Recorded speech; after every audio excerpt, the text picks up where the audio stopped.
हमारे शास्त्रों में वर्णित है और भारत के सारे जो पुराने मंदिर हैं 8वीं शताब्दी के, उन मंदिरों में गाय का एक चित्र है जिसमें दिखाया गया है कि गाय के शरीर में 33 कोटि देव होते हैं।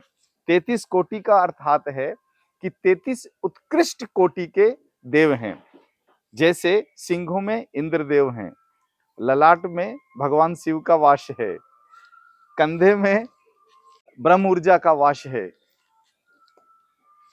इनके पेट में भूमिदेव का वास है, थनों में अश्विनी कुमारों का वास है, पूंछ में नागदेव का वास है।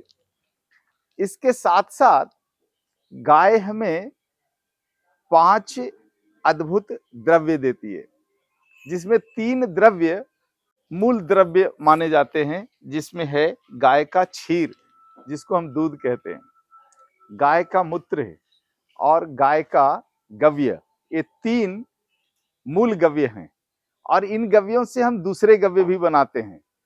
जैसे गाय के गोमय को सुखाते हैं, सुखाने के बाद उसका जो चूर्ण बनता है गोमय चूर्ण, यह भी औषधि है। शुद्ध भूमि तत्व के रूप में इसे लिया जा सकता है। इस गोबर को सुखाकर जो गौरी बनता है, इस गौरी को जला करके राख बनाते हैं, जिसको हम भस्म कहते हैं, गोमय भस्म। यह भस्म ऑक्सीजन का बहुत बड़ा भंडार है। इसमें 46.6% से ज्यादा इसमें ऑक्सीजन की मात्रा होती है।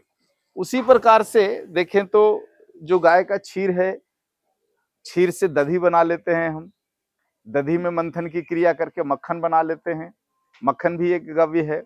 मक्खन जब निकलता है तो छाछ बचता है, छाछ भी एक गव्य है। इस प्रकार से गाय के क्षीर से 5 प्रकार के गव्य हो गए, गोमय से 3 प्रकार के गव्य हो गए, गौमूत्र से 2 प्रकार के गव्य हो गए। इसके अलावा गाय के पास और 2 गव्य है जो अदृश्य है। हाँ, पहला है गाय का स्पर्श। गाय के शरीर से निकलने वाली जो ऊर्जा तरंगे हैं, जब हम गाय को स्पर्श करते हैं तब ये ऊर्जा तरंगे हमारे शरीर में प्रवेश करके और हमारे शरीर के 5 महाभूतों का संतुलन कर देती है। तो गाय का स्पर्श करना भी एक गव्य है, गव्य की प्राप्ति है। और दूसरा है गाय का आभा मंडल।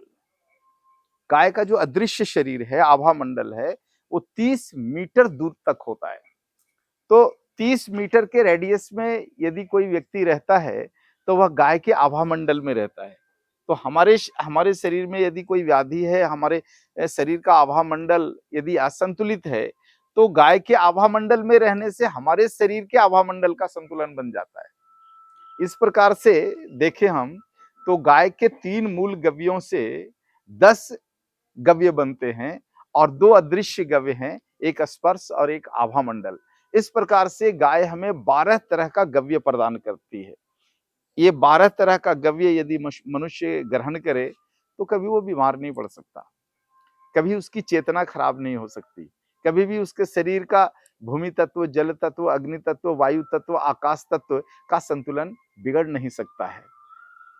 इसलिए हमें नैसर्गिक जीवन जीना है, प्राकृतिक जीवन जीना है, रोग मुक्त जीवन जीना है, तो हमें गाय के सानिध्य में आना ही पड़ेगा। इसके सिवाय कोई दूसरा रास्ता नहीं है। धन्यवाद।